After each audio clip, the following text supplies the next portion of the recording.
이복현 금융감독원장 주도 아래 진행되고 있는 은행과 증권사 등 금융회사 홍콩 ELS 자율배상 결과가 조만간 수면 위로 떠오를 전망입니다. 하지만 홍콩 ELS 자율배상이 배임 소지는 물론 법 위반이라는 사실까지 드러나면서 그 여파에 촉각이 곤두서고 있습니다.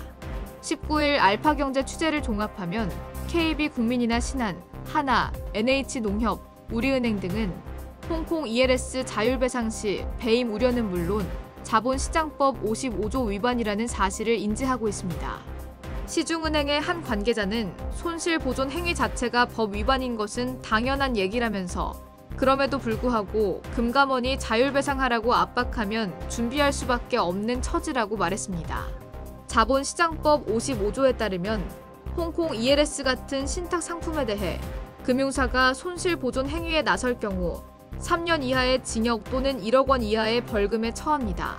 또 다른 시중은행 관계자는 홍콩 ELS 자율배상의 경우 배임 우려도 제기되는 상황이라 주총 안건으로 올려야 한다면서 법 위반 우려도 자율배상 문제가 지지부진한 이유 중 하나라고 말했습니다.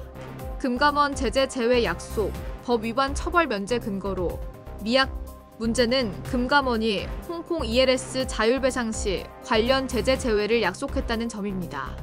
넥슨 아이템 조작 사기 집단 소송으로 유명세를 치르고 있는 이기루 법무법인 LKS 대표 변호사는 금감원이 가이드라인대로 손해배상 잘하면 제재를 감경해주겠다고 말하는 것 자체가 은행 임직원들의 적극적인 배상 요인으로 작용하는 것도 큰 문제라고 지적했습니다.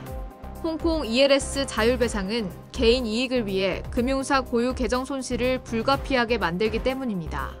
은행 등 금융회사 고유 계정의 손실은 대출금리 인상과 예금금리 인하라는 더 큰 문제를 야기합니다.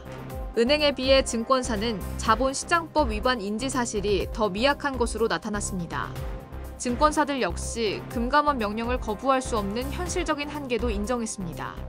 대형 증권사의 한 관계자는 홍콩 ELS 자율배상 시 자본시장법 위반이고 고유 계정 손실까지 우려되는지 잘 몰랐다고 털어놨습니다.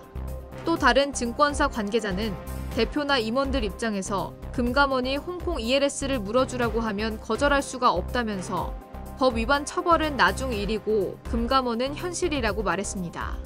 금융자본 시장 검찰 역할을 하는 금감원과 법원 역할의 금융위원회 입장이 사뭇 다릅니다. 금융당국의 한 관계자는 홍콩 ELS 자율배상안에 대한 금감원의 가이드라인은 단순 권고일 뿐 자본시장법을 넘어서지 못한다면서 은행과 증권사 등은 신탁상품 손실보전에서 빚어지는 법 위반과 관련 처벌을 걱정해야 할 시점이라고 지적했습니다.